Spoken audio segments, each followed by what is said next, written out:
on 105.9 FM and streaming worldwide on the WMAL app. O'Connor and Company. Buckle up, will ya? Because the ride is going to be crazy for the next 4 years, as we had an incredibly busy day on Capitol Hill yesterday with tons of confirmation hearings. We've got some highlights and some lowlights. But the best, of course, was Pam Bondi squaring off with Adam Schiff. It was beautiful, and we'll play that for you several times this morning. Also coming up later today at 7:05, Redskins legend Joe Theismann is going to talk about not the X's and O's, but, well, what the burgundy and gold means to this town and how you can tell that they just won a playoff game just by the spring in the step of people on Metro. 7:35 brings us John Malcolm of Heritage Foundation, talk about Pam Bondi's performance yesterday. And then at 8:05, Susan Crabtree of Real Clear Politics. Her beat is the Secret Service, and her sources tell her there are some issues of concern going into this very important weekend. That's all coming up. It's Larry O'Connor with Mercedes Schlapp. Good morning, Mercedes.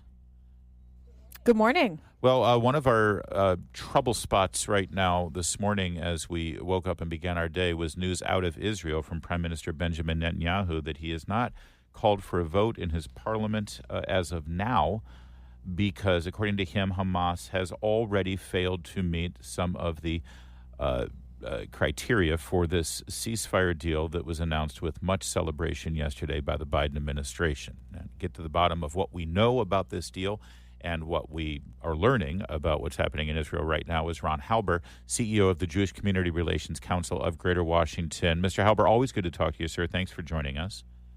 Thank you, and good morning. You know, before we even get to the developments here in Israel, as you learned the details of the ceasefire deal yesterday and the agreement to release the hostages, did anything stick out to you about this deal that was kind of a red flag? It's like, well, wait a minute, maybe this isn't the best way to go.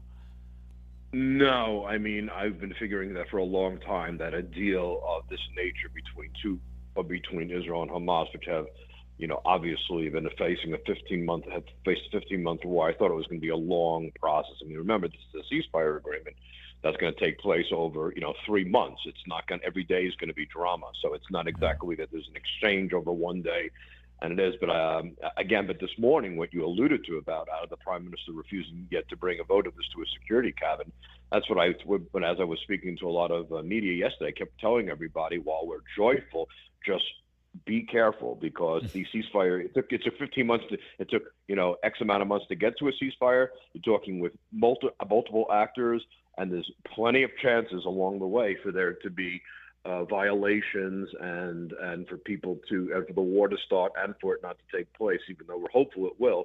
And this morning this news out of Jerusalem this morning that the Prime Minister won't bring his vote yet to a security cabinet doesn't surprise me, because there's a lot of politics involved, and there's the survival, and there's so many other things involved right now in this deal before it goes forward.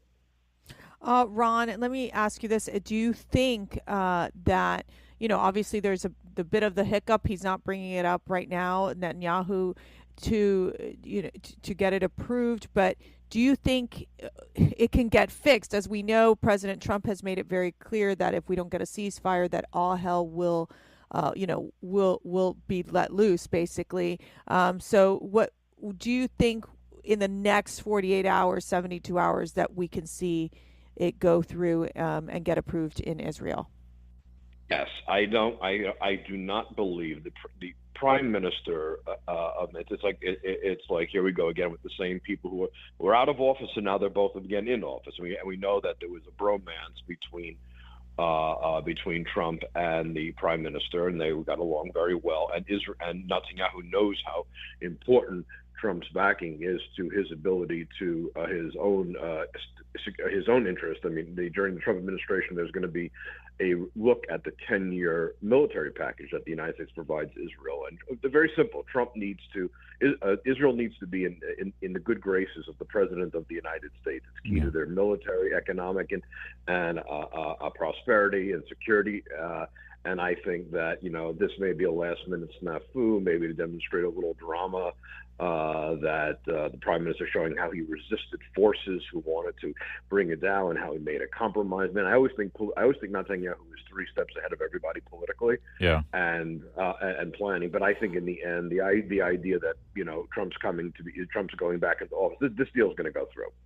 Yeah, well, that was my last question. How much of the incoming Trump administration do you think, and the rhetoric that the president has been voicing in terms of all hell breaking loose if this isn't resolved, how much do you think that really motivated the players on the Hamas side here to reach some sort of agreement before Mr. Trump put his hand on the Bible on Monday?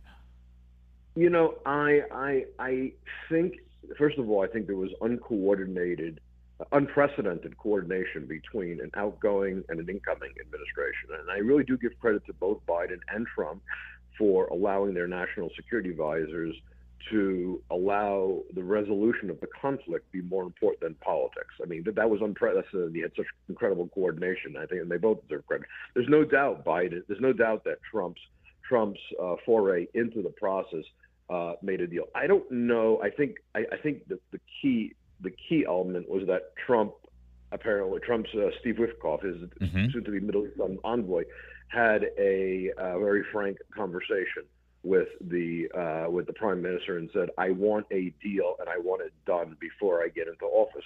And I think that was very clear and pivotal. I think the pressure he put on the prime minister had a great deal to do with it. And if I was Hamas, I'd be wondering, well, what does all hell will break out loose, considering Israel's already destroyed? I mean, what exactly. is? I mean, some people left. Like, what is there left to destroy? Well, the answer is there still is. I mean, there's still two battalions, and those 2 battalions of the 24 that haven't been destroyed are the ones. I think what he was signaling was to Israel, "I want this done, or I'm going to be really upset." And I think he was signaling to Hamas, "If this is not done, I'm going to let the Israelis finish the job, even if the hostages are sacrificed." Real quick, Larry, just want to jump in here. So Vice President Kamala Harris, she put out a statement basically saying, thanks to the leadership of President Joe Biden, a ceasefire and hostage deal has been reached between Israel and Hamas. So obviously the vice president is just thanking Joe Biden and had nothing to do with Trump. So sadly, Ron, the politics continues petty to American penetrate this whole entire cease deal. I keep telling Larry, I'm like, I don't care who gets done. Just get it done. Bring the hostages home. I want to see the looks on the faces of those families who have been waiting this long. Well, I will tell you one thing, that one hostage family told me that they actually, the day they had met with Biden, and they told me, Biden said, "I don't care who gets the credit. I just want those people home." I hope that's true. I want that to be true. Insight. Yeah. Ron Halber, CEO of the Jewish Community Relations Council of Greater Washington. We are hopeful and positive, and we will continue to watch the news out of Israel today. Thank you, Ron. It is 6:44.